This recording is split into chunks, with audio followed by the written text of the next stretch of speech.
Hello friends.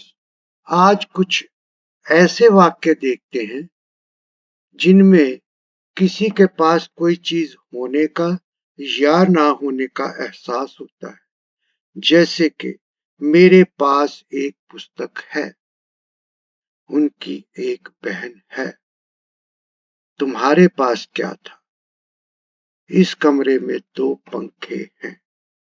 तो ऐसे वाक्यों को बनाने के लिए हमारे पास वर्ड्स होते हैं हैज, हैव और had.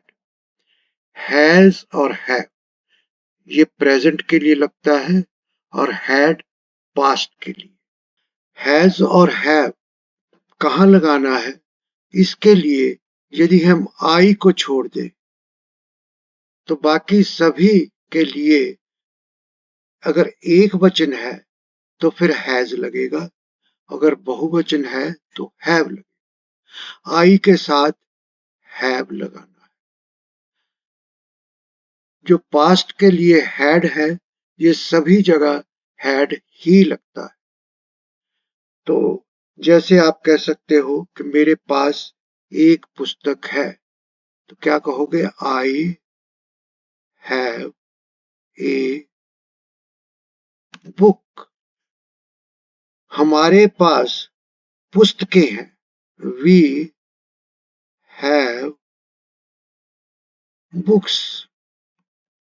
We have a book भी कह सकते हो, मैं हमारे पास एक पुस्तक है, लेकिन प्लूरल अच्छा लगता है, वी हैव बुक्स।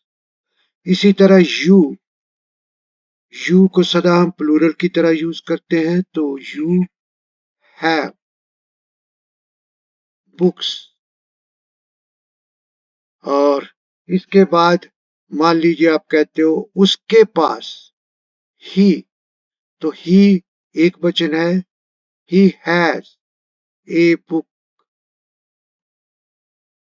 इसी तरह शी तो ही की तरह ही है, तो शी हैज ए बुक।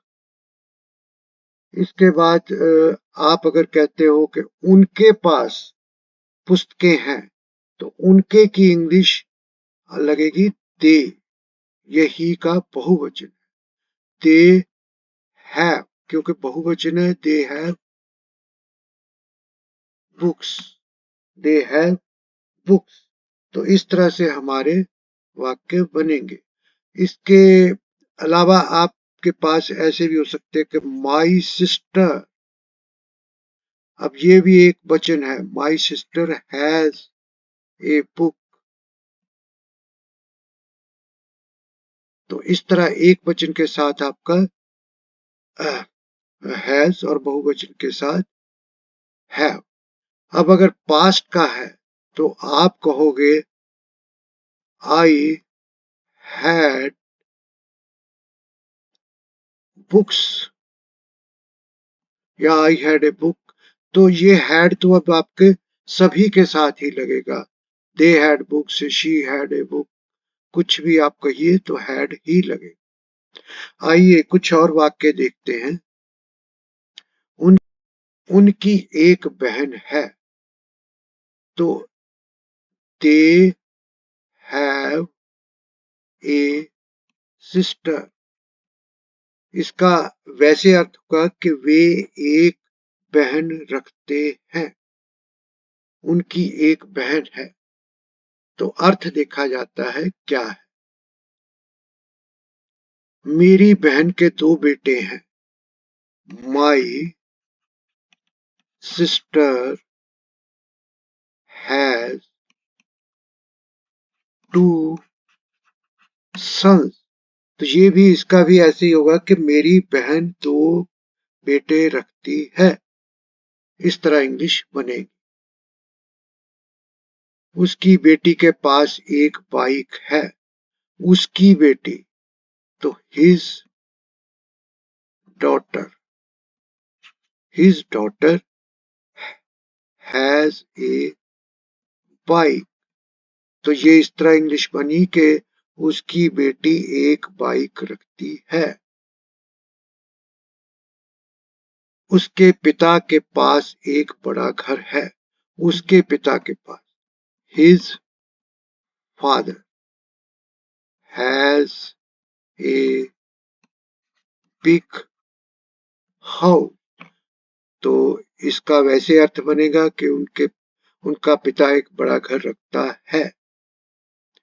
इसके 4 रंग हैं। तो इसके it has 4 colors। तो इसका अर्थ बनेगा यह 4 रंग रखता है। एक सप्ताह में 7 दिन होते हैं। A week has 7 days। एक सप्ताह 7 दिन रखता है। उसके चेहरे पर मुस्कान थी। तो ये होगा she had a smile on her face। तो इसकी वैसे अर्थ ये बनेगा कि उसका चेहरा एक मुस्कान रखता था। कल हमें छुट्टी थी। तो we had a holiday yesterday।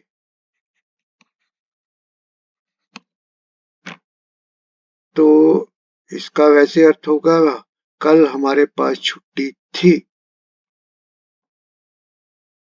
हमारे घर में 3 बेडरूम हैं। Our house have नहीं has एक वचन है। Our house has 3 bedroom। तो इसका अर्थ बनेगा कि हमारा घर 3 बेडरूम रखता है। उसके पास बहुत पैसा था।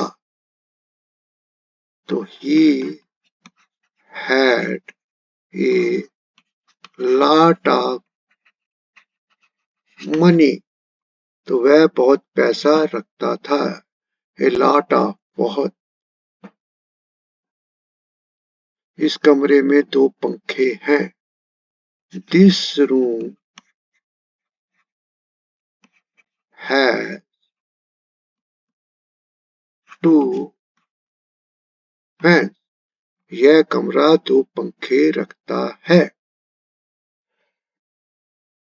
आइए देखते हैं कि ऐसे वाक्यों में अगर प्रश्न है तो इनको कैसे बनाया जाए। उसके लिए हमारे पास 3 वर्ड्स होते हैं डू, डज और डिड, जो कि वाक्य के शुरू में लगाए जाते हैं। जैसे मेरे पास एक पुस्तक है। आई हैव ए बुक। तो इसका अगर ये कहना है कि क्या मेरे पास एक पुस्तक है तो हम आगे डू लगा देंगे। अब डू कहाँ लगेगा, डज कहाँ लगेगा। देखिए इसके लिए ये है कि जहां पर भी आप हैज यूज करते थे, हैज, वहां पर डज लगेगा। और जहां पर आप हैव यूज करते थे वहां पर डू लगेगा। और पास्ट के लिए सदा आपका डिड लगेगा। और एक बात और ध्यान रखनी है कि जब आप डू या डज या डिड ये आपके आ गए वाक्य में तो आपको हमेशा हैव ही लगाना है। फिर हैज, हैड नहीं आएंगे। तो ये ध्यान रखना है। जैसे कि आप कह सकते हो क्या मेरे पास एक पुस्तक है, do I have a book. तो क्या हमारे पास बुक्स है, तो आप कहोगे do we have books, question mark. इसी तरह डू यू हैव बुक्स। अब क्या उसके पास पुस्तक है, तो अब आप देखिए यहां पर एक वचन जिसमें वैसे हैज लगता है, ही हैज ए बुक। तो इसका क्वेश्चन के लिए क्या उसके पास एक पुस्तक है, तो आगे लगेगा डज। क्योंकि हैज है, और हैज की जगह आपका हो जाएगा है, और ये यहां आपका स्मॉल हो जाएगा। Does he have a book. इसी तरह शी है तो does she have a book.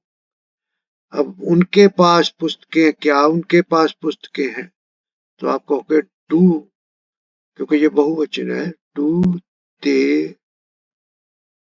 Have books. Do they have books, ये आपको ध्यान रखना है। और इसी तरह क्या उनके पास पुस्तकें थी, तो आप कहोगे did they have books. Did लग गया तो आप चलो चलिए एक वचन का देखते हैं। क्या उसके पास पुस्तक थी, तो did he have a book. अब देखिए यहाँ ही लगा है, लेकिन उसके साथ हैव लगा है, क्योंकि आपने डिड लगा दिया। तो ये बात ध्यान रखनी है आपको। इसी तरह क्या उनकी एक बहन है, तो आप कहोगे do they have one sister. क्या कल उन्हें छुट्टी थी, तो did they have did they have a holiday